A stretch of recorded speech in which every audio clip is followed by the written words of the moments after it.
বরকত একটা ব্যাপক শব্দ। বরকত বলতে আমরা একটা ধারণাই আমাদের মাথায় থাকে যে আমার সামনে আছে 10 টাকা, বরকত হওয়া মানে এটা 20 টাকা বা একটু বেশি হয়ে যাওয়া, এতটুক না। বরকত হইল এটার হেফাজত হওয়া, সর্বোচ্চ ইউটিলাইজ হওয়া, এটার মধ্যে পুষ্টিদায়কতা থাকা, এটার মধ্যে উপকার দেওয়ার ক্ষমতা থাকা, সুস্থতা থাকা, ভালোত্বের যা যা থাকা দরকার তা থাকা, মন্দত্বের যা যা থাকাটা ঠিক না তা না থাকা, এই সবটা বরকত। আমরা যখন দোয়া করি আল্লাহ আমাকে বরকত দান করেন, তো এই দোয়া শুনলে পাশে বন্ধুরা অনেক সময় মনে করে টাকা পয়সার দোয়া করতেছে। ঠিক আছে, এটা একটা প্রধান বা অন্যতম প্রধান অর্থ যে সম্পদের বৃদ্ধির দোয়ার মধ্যে আসে, কিন্তু বরকতের বড় একটা দোয়া হলো আমার যা আছে এটা অপচয় না হোক।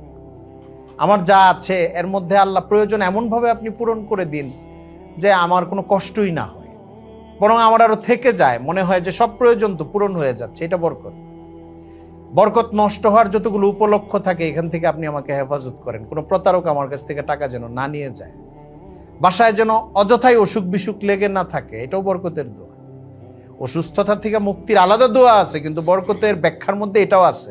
মুহাদ্দিসিনে কেরাম এই কথা বলেন, অপচয়ের অথবা অনাহুত খরচের, পেরেশানির যতগুলো এলেম বৃদ্ধি পাওয়া এটাও বরকত, স্বাস্থ্য ভালো থাকা এটাও বরকত, নেক সোহবত পাওয়া এটাও বরকত, বিবি ভালো পাওয়া এটাও বরকত, সন্তানের সুন্দর স্বাস্থ্য থাকা এটাও বরকত। আমি দোয়া করছি বিসমিল্লাহি ওয়া আলা বারাকাতিল্লাহ, আল্লাহ